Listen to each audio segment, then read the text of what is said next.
Now, whether or not you're someone who is new to being a virtual assistant, you've just found this channel and this is something you've been always curious about, or you've been a virtual assistant for a while, growing yourself is essential.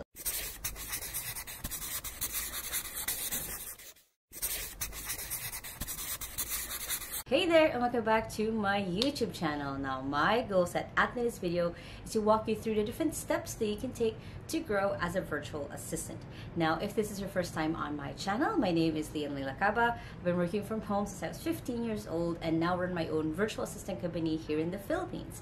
And I post videos every Sunday and Thursday on how to work from home and how to work from home, so make sure to hit the subscribe button right there so you don't miss any of my videos. Now, whether or not you're someone who is new to being a virtual assistant, you've just found this channel and this is something you've been always curious about, or you've been a virtual assistant for a while, growing yourself is essential. It's one of the ways that you can further in your career. It's one of the ways that you can ask for a raise or be able to charge higher with your client. It's also one of the ways that you can build confidence within yourself that you can do this. Because often, even though we have been doing this for a while, imposter syndrome hits and we're kind of doubting ourselves and questioning, what am I doing, or who am I to be doing this? So growing yourself is one of the ways that you can get past this and be able to just see the growth that you are taking in your career. First thing is to take an online course. Now, this doesn't have to be a paid online course. This could be a free course that you can take on places like Coursera, HubSpot. Google has a bunch of courses on their academy. There's a lot of different places where you can take free courses to further grow yourself. And to get yourself to the next level, of course, you can get to the paid courses. You can even sometimes ask your employer to cover the expense of your training, as long as, of course, it's related to your work or the skill that you're trying to improve. So by always looking at what are different skills that I can learn, or what is a current skill that I have that I can make better, you can further just grow and develop yourself. Again, even more so if you have your boss or your employer be the one to help develop that skill, because then you can directly apply it right away into your job. When you take an online course, you get to learn from experts or other people who do things differently, and then you can take that and put it into your work or what it is that you're doing. Next is to read. Read a lot. What I mean by this is you want to make sure that as you are taking courses, if that's not your thing, because some people are a courses person, some people are more of a books person, and I have a whole video on different books that I recommend for virtual assistants. But you want to also start reading non-fiction books on self-development, business, and leadership. Those are the three categories that I really recommend that you dive into. And this now goes into your soft skills. So your hard skills, you learn that from your courses on how to be a graphic designer, how to be a project manager. You learn all of that in courses. But with books, with reading books like, again, self-development, business, and leadership books, you get to develop yourself further. These are now skills that no one can ever take from you, and these are skills that throughout different job positions that you take, even if you go beyond being a virtual assistant, will still help you in the future. So the top books that I always recommend to anyone who wants to get started, one is a book called Mindset by Carol Dweck. It's just a really quick read and you get to shift your mindset. The second book that I really recommend, so that was for self-development.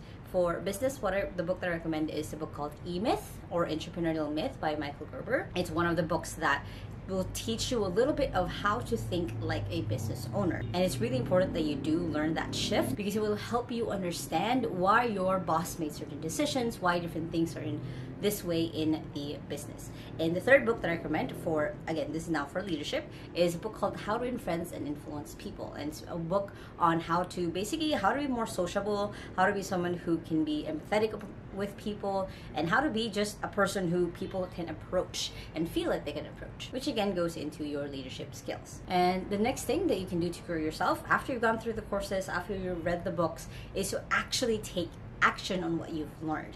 There is such a thing as people who just keep reading a lot of nonfiction books, but you don't see a change in their life because they're just reading. They're not putting the bits and pieces that they've learned into their life. You see people who've gone through and gotten certifications or a master's or a doctorate on the thing that they really wanted to do, but they never actually apply it to their life. So you want to be both. You want to be someone who consumes content and actually takes action on the content that you are consuming, or the content that you've just read or watched, because then There's a saying that to know but not to do is not to know. So if you're not taking action on the thing that you just learned, it's as if you've never learned it at all. So make sure that you take action on the things that you've just learned so you can further test it out and develop it in real life. Next is, once you're doing that, then you're probably more open to try out new skills.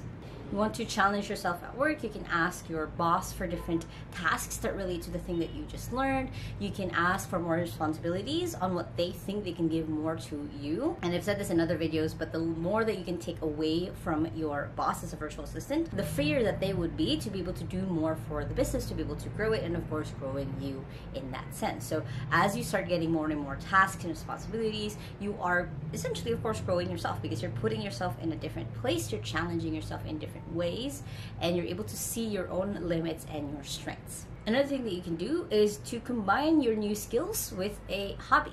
It's applying what you just learned again to your life. It doesn't have to be in your work life right away. So for example, let's say you've just learned how to be a blog writer. Create a blog for yourself. It doesn't have to be on a website. It can be that you're making your Facebook or your LinkedIn a blog in itself, where you're just writing about the thoughts that you've learned, things that you've conquered, things that you've achieved. So you're making it up to a point that you actually practice what it is that you learned outside of work. So making it to a hobby, let's say you just learned how to create graphics, creating graphics for yourself, creating, dream boards for yourself. That's another way that you keep practicing that skill so it sticks. So it's not just I've learned it and then let go.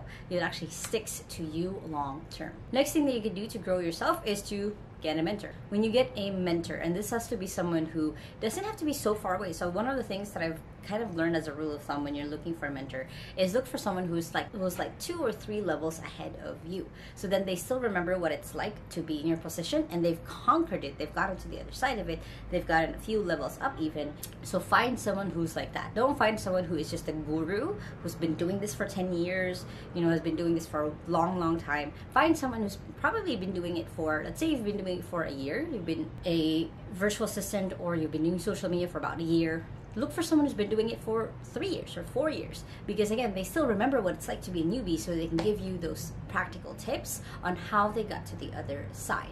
This is one of the ways that you can skip a lot of the mistakes that they probably already made, and this is one of the ways that you can just learn from someone who's actually been there, who's actually been in where you were at. One of the best ways that you can find a mentor is to find someone who has what you want, is living the life that you want. Maybe not as big or extravagantly, but they have the life that you want, and they've been where you are. That's the part that people usually fail at, is they forget that they have to find a mentor who has been where they are, because they would have that connection, that bridge to get to where you want to be. So if you want to become a millionaire and you're following very diligently the steps of someone who grew up in the US and you're Filipino, it's going to be harder for you to bridge that gap. You'll probably still get there, provided you have the right opportunities, but it's going to be harder because they didn't go through what you're going through now. It doesn't have to be a perfect match, by the way. It doesn't have to be that they went through the same things that you went through, but at least at some point in their life, they were where you're at right now. So it's an essential thing when you're looking for a mentor. Next thing that you can do to further grow yourself is to create an ideas list. And what I mean by this is practice the art of just writing up your ideas, because then you're asking your brain constantly for things to solve, for things that you can do better, and it will just keep sprouting that. This is something that I used to do, and I still do from time to time when I was starting out as a CEO, is I had a notebook where I would just write out any idea that I had, whether it was stupid or weird and big or grandiose. It was something that I wanted to write down, because then I am making sure that my brain can trust that anytime that I have a good idea, I can write it down. I don't forget. So starting out with an ideas list is going to be one of the ways that you can push yourself further to see things in a different way. It's really fun when you do this for business, because you start thinking of business ideas literally everywhere. You can see this person struggling with this, like, oh, if we attach the business to that, that actually will make everything else better. And that's something that you want to develop towards, is you get to the point where you can see, even if people don't realize that they have this bottleneck, that you can solve it for them before they even see that it's a bottleneck for them. So that's a powerful way to really push yourself further and grow yourself, is when you get that foresight of like, hey, I think you need this. You're heading down a rough patch, so I think you need this to make it easier. Next is then, of course, once you have your ideas list, to start offering your ideas as solutions. This way, again, you're putting action into what you just learned. You're not just putting on ideas, you're actually choosing the ones you want to take action in. So they're not just ideas, they're not just things in your head. You're actually taking action to see what it's like in the real world to actually do them, just like your skills. You have to test them out in the real world to be able to see how you react, how the world reacts, how you're actually good at it or maybe not good at it. So it really depends. But start offering your ideas as solutions so then you can see how they actually play out. Next thing that you can do to grow yourself is to lead a project or initiative. So this is something that is a little bit scary if you've never done it before, but it can be very rewarding later on. When you do a project, when you start a project from scratch, and this could be anything. This could be starting a new social media campaign for your client. This could be starting out a new division or improving a division in your client's business. This could be putting in a new system or adding in a new tool to the business. This can be a wide range, but it's basically you taking something that's there and improving it or making it better or adding something to it to make it better. This will show you all the different steps, all different ways of how things are run, how things go through, a validation system, how to create it into an actual thing. So this will grow you more because it pushes you to see things further than the product. So right now what you're seeing is the YouTube video that I'm filming, but it's technically is a project in itself. I had to go ahead and film it. I had to break it down and had my assistant write up the script, research the topic that you guys would want to learn about. I then recorded the video based on the script that she wrote for me, and then it's going to be editing, creating thumbnails, creating graphics for Facebook or Instagram, and everything else. So that in itself is a project that, as you see, like, oh, this is how you take something from start to finish, is going to again push you in a different way, and hopefully will push you into thinking as a manager or even a business owner. And one of the biggest things that you can do to be able to grow yourself is to track and celebrate your wins. Now, what I mean by this is sometimes we forget how much we've grown. Sometimes we forget how much we've leaped from one version of ourselves to another. So when you track and actually celebrate your wins, whatever that looks like, you are able to see how far you've come and thus building the belief of how far you'll still be able to get. So it's a really powerful thing when you do that. It's one of the first things that if you guys watch my videos on how to do goal setting, I always start with celebrating your wins because it's just a good reminder of, again, where you were at and where you're at now and how much further you can get if you just keep believing and keep following the path that you're on.